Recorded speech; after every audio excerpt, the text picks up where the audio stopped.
Puji Tuhan. Salam sejahtera buat kita semua. Salam. Kita bersyukur malam hari ini kita boleh beribadah kepada Tuhan, memuji memuliakan nama Tuhan, dan biarlah dalam ibadah kita ini nama Tuhan dipermuliakan, bukan kita yang dipermuliakan. Nama Tuhan yang dihebatkan, bukan kita yang hebat, saudaraku. Dan kalau demikian caranya, maka Tuhan bertahta di atas pujian penyembahan kita. Tapi kalau kita yang hebat, ya Tuhan pun bisa gak suka lihat kita, saudara. Tapi kita yakin dalam setiap ibadah di gereja Nugra Bethesda, tujuannya bagaimana supaya Tuhan disenangkan, itu saja. Bagaimana Tuhan mulia, bagaimana Tuhan ditinggikan, saudaraku. Saat ini kita mau belajar firman Tuhan, bagaimana kita ikut Tuhan, bagaimana kita diberkati Tuhan kalau kita ikut Tuhan sungguh-sungguh. Mari kita baca 2 Korintus 12 ayat yang ke-9. 2 Korintus 19 ayat yang ke-9. 2 Korintus 12 ayat yang ke-9. Kalau ada Alkitab bisa dibuka Alkitab. Kalau tidak ada Alkitab bisa didengar. Karena iman timbul dari pendengaran akan firman Tuhan. Aku bahasa Simalungun ini, marhite menangar kata ini batado dong kapur sayaw. Jangan gulang orang menangar kata ini batan, jamar oni persayaw.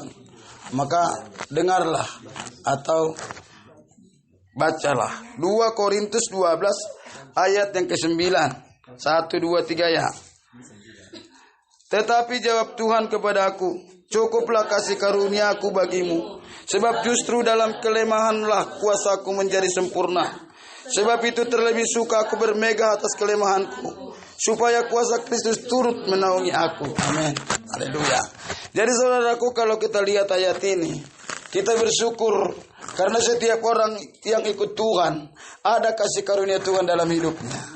Amin. Tidak pernah dibiarkan Tuhan, pasti ditolong Tuhan. Karena ada kasih karunia Tuhan, cukup kasih karuniaku bagimu, kata Tuhan. Maka tidak heran kalau orang yang sungguh-sungguh ikut Tuhan, hidupnya berubah, hidupnya diberkati, saudaraku. Memang ada saja yang kurang, tetapi ada perubahan.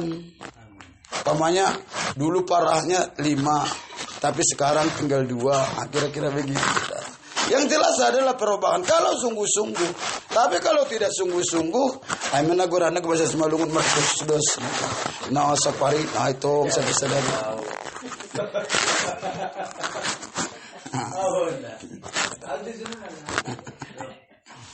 Tetapi kalau sungguh-sungguh ikut Tuhan, begitu. Ada kasih karunia Tuhan. Saya pun dulu, saudaraku, saya pun dulu begitunya. Saya minum bagus, saya juga suka judi. Tapi karena saya sungguh-sungguh ikut Tuhan, berubah semua. Bukan berarti nggak boleh begitu, bukan saya larang. Kujai, bilang urusan kujai, pemainku larang. Gue jumpa pokoknya pas minum bagus, ya udah minum aja, nggak masalah itu. Nggak ada kita larang-larang. Tapi kalau dulu saya begitu berubah, baru keadaan pun dirubah. Ketika orang sungguh-sungguh ikut Tuhan, keadaannya pun dirubah. Aku nami sapari baru-baru rimbun mersik dan nami. Mersik tuh mah. Aku ini halak ya. Nah menghadapan oleh sisa lagi ini, saudara. Begitulah. Tetapi firman Tuhan berkata, kalau kita sungguh-sungguh ikut Tuhan, aku akan membuat perbedaan antara orang yang beribadah kepada aku dengan orang yang tidak beribadah. Dibuat beda, dirobak ganupan. Maka berbeda memang. Senarian baru wahab kuna, tunggu dua pikatan Tuhan mari kita melihat ini nunggu. Memang berubah. Langgalan digogoh, tapi kasih karunia Tuhan. Kita on pedong senarian kalau ni kasih karunia do. Kalau ni kolong niate ini Jehovah ini bahasa Simalungun. Karena kasih karunia Tuhan. Kalau tidak ada kasih karunia Tuhan nggak bisa. Ya nggak ada bisa seperti ini. Maka lagu kita kan kuada sebagaimana kuada. Semua karena anugerah Tuhan. Amin. Jadi dirubah. Orang yang sungguh-sungguh ikut Tuhan dirubah. Rezekinya dirubah. Apa yang gak bisa dilakukan oleh Tuhan? Tuhan yang menciptakan langit dan bumi. Bani Kejadian sadat-sada. Ya tahun sonon. Pada mulanya Allah menciptakan langit dan bumi. Berfirmanlah Tuhan. Jadilah terang. Jadi. Sing payah-payah ia menciptakan langit dan bumi, songon membangun sada rumah, isusun batu sada tolu bulan kali baru siap sada rumah. Bukan begitu. Kalau Tuhan menciptakan sesuatu, dia cukup berfirman, jadi terang, jadi. Anggo ia pingin mengubah nasibmu yang buruk jadi baik. Akan dalam boy Tuhan. Yang miskin kaya bisa. Gua tinggal ini guguh. Bahat kolak merguguh. Tapi lang boy dong. Karena anugerah Tuhan. Haleluya. Sedo gogo, makanya dong lebay motor. Tak motor nisi tongkurai. Sedo gogo.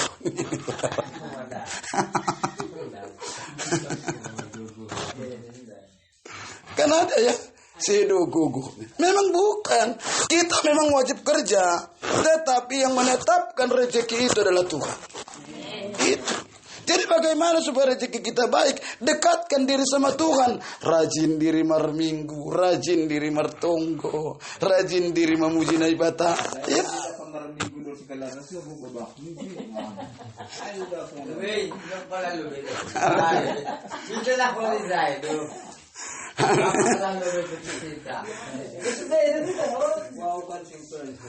Haleluya. Jadi cukup kasih karunia Tuhan. Bapak mau saya bapak pernah sesama sih sama. Haus kan? Lanjut lagi. Nari sharing. Gue udah masih sukunya udah. Naikkan. Ulang terus merah. Nah, bapak terus sesama sih apa?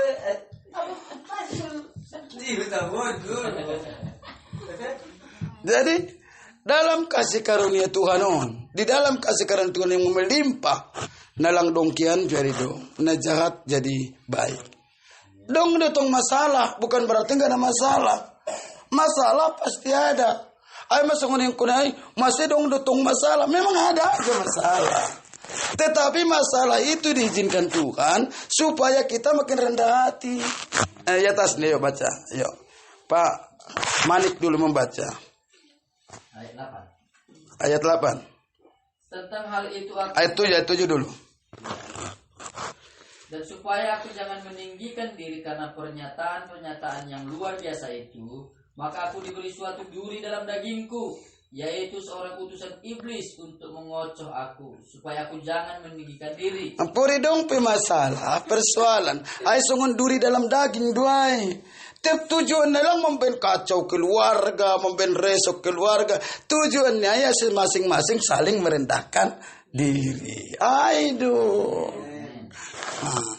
Lo masih singkor goyong, singkor mati ya. Bukan. Kalau ada masalah, berarti menguji diri kita supaya semakin rendah hati. Oh, pengen dekoras doan.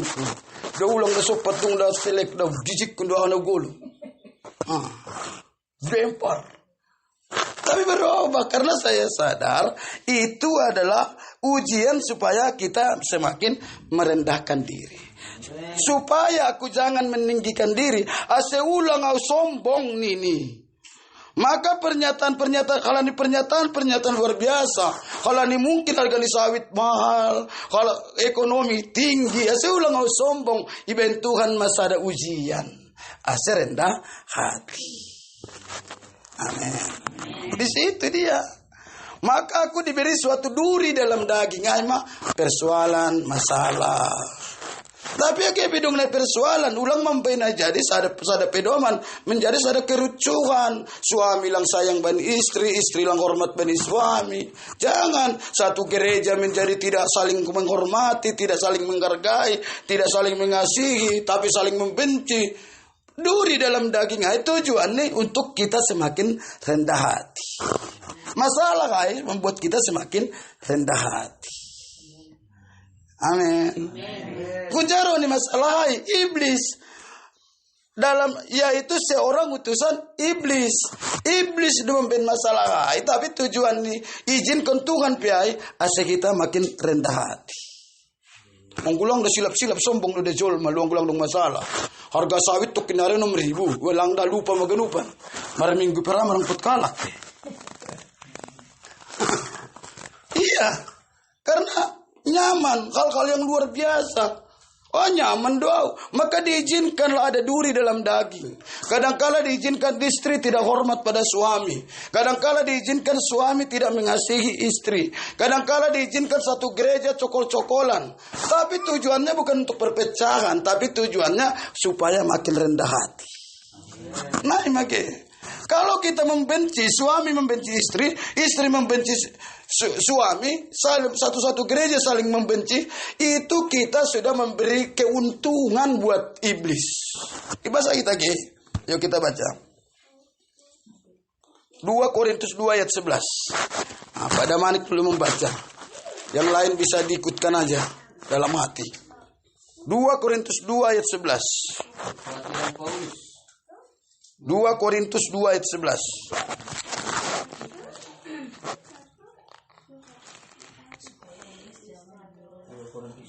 Ayat 11. Kekhawatiran Paulus.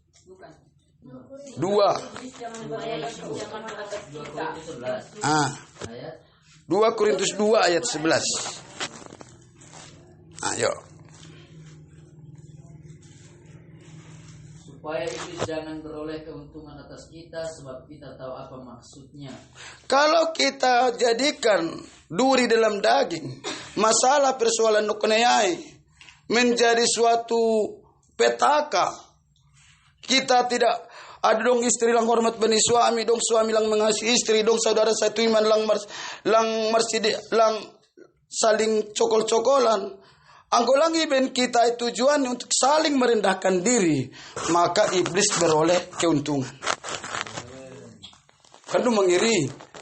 Kan alanya. Coba ayat atas ini coba. Ayat 10. Sebab barang siapa yang kamu ampuni kesalahannya, aku mengampuninya juga. Sebab jika aku mengampuni, seandainya ada yang harus kuampuni, maka hal itu kubuat oleh karena kamu. Orang yang rendah hati, angko jadi kon di masalah nokkan untuk dia semakin rendah hati. Angko salah untuk sungun sumbaya kon bakku, pasti ampuni. Kalau tidak iblis sudah beruntung. Kalau seseorang mempunyai masalah, ada duri dalam daging, lalu istrinya jahat sama dia, tapi karena dia merendahkan hati, dia pasti mengampuni. Kalau dia tidak mengampuni, maka iblis yang beruntung. Ngiri nih. Kalau ada satu gereja saling cokol-cokolan, saling ada mungkin perselisihan, lalu tidak membuat perselisihan itu semakin merendahkan hati, merendahkan diri, tapi justru membuat suatu batasan-batasan, maka dia sudah membuat iblis yang beruntung. Sibolis menamarutung izai. Anggo magigi bapaon bay bapaon, sibolis menamarutung izai. Anggo magigi inangon bay inangon, sibolis menamarutung izai. Anggo magigi bani inangi rumah ibu gembalaon, maka sibolis menamarutung izai. Anggo magigi bakku, sibolis menamarutung izai. Bayangkan dirinya. Maka dikatakan di ayat 11 supaya iblis jangan beroleh keuntungan. Masa kita iblis beroleh keuntungan hanya gara-gara ada persoalan sedikit lalu kita besar-besarkan. Harus nih kita anggo kesalahan inang di rumah tutupi. Anggo kesalahan di bapak di rumah tutupi. Anggo kesalahan di saudara satu gereja tutupi. Anggo ibairun jadi ada perpecahan, maka iblislah yang beruntung. Harus kadang-kadang dulu apa di perhatian itu lo lang. Iya kan, coba ulangi lagi ayat 10-11 ya. Ayat 11. Supaya iblis jangan beroleh keuntungan atas kita. Supaya jangan beroleh keuntungan iblis. Gara-gara lang kita mengampuni. Gara-gara inangi rumah lang mengampuni ama bapak rumah. Bapak rumah lang mengampuni inangi rumah. Sada gereja pisunai. Saling magigil lalap. Dua desa rumah, tapi lang boy marsidiaran. Isabi, opat dosa gereja, opat kakak, telang boy marsidiaran. Iblis meja na marutung. Itu, piga kita, gereja. Berapa kali? Onom do. Tapi dong masalah, ibayan pemisah. Iblis mana marutung isa. Di rumah tolu, bapak inang, niomba. Tolu do kategori ini. Tapi sing boy diar, iblis mana beruntung isa. Ulang pot kita. Kasihi suamimu, hormati suamimu. Suami kasihi istrimu. Anak-anak hormati suami, hormati orang tuamu. Orang tua kasih anak-anakmu. Kita segereja saudara satu iman. Saling mengampuni, saling mengasihi. Kalau tidak iblis yang beruntung. Masih beruntungnya kesempatan membani, menghancurkan kita. Orang yang tinggal dalam Tuhan ada kasih karunia, yang terkawasi. Tapi engkau keluar kita menjai. Ya sonang mea. Ya enaklah dia. Iblislah yang beruntung. Maka dikatakan jangan beri kesempatan pada iblis. Ketika seorang suami kurang mengasihi istri, anggaplah itu sebagai ujian bagimu supaya semakin merendahkan diri. Seorang suami yang melihat istri kurang menghormati suami, anggaplah itu sebagai ujian supaya kita semakin merendahkan diri. Sagereja Pisonai, saudara satu iman, saudara yang satu tidak menghormati, tidak menghargai kita, anggaplah itu ujian supaya kita semakin merendahkan diri. Itu kalau tidak, iblis yang beruntung. Masa kita mau kasih iblis yang beruntung? Padahal firman Tuhan lawan iblis. Iblis saya si bolis. Bahasa si malungun nih. Enggak bahasa nih ngalakai setan nih. Maka dong istilah anak setan. Dong udah istilahnya anak setan. Senang anak setan, yuk kita lihat ya. Tunggu udah ada ayatnya. Jangan mau jadi anak setan. Jadilah anak Tuhan. Yohanes, Pak Manik baca pelan-pelan ya. 1 Yohanes 3 ayat yang ke-10. 1 Yohanes 3 yang ke-10. Inilah tandanya anak-anak Allah dan anak-anak Stop, iblis. tandanya anak-anak Allah dan anak-anak Iblis. Dengan Allah dengan iblis, anak iblis saya, anggo bahasa ni sonari, hei anak setan. Kandung dunia laki nai. Inilah tandanya. Tandanya terus. Setiap orang yang tidak berbuat kebenaran tidak berasal dari Allah. Demikian juga barang siapa yang tidak mengasihi saudara. Anggo langra kita mengasihi saudara. Apalagi saudara di rumah. Suami, istri, anak-anak. Langra saling mengasihi. Apalagi saudara satu iman. 5, 6 kakaknya tapi saling cokol-cokolan. Anak masa iblis kita kasih beruntung. Iblis diinjak dalam nama Yesus. Haleluya. Jangan beri kesempatan pada iblis. Hanya gara-gara membenci. Awang kau turuti kebencian. Tidak ramah kesana. Akar dari sakit penyakit, sakit hati.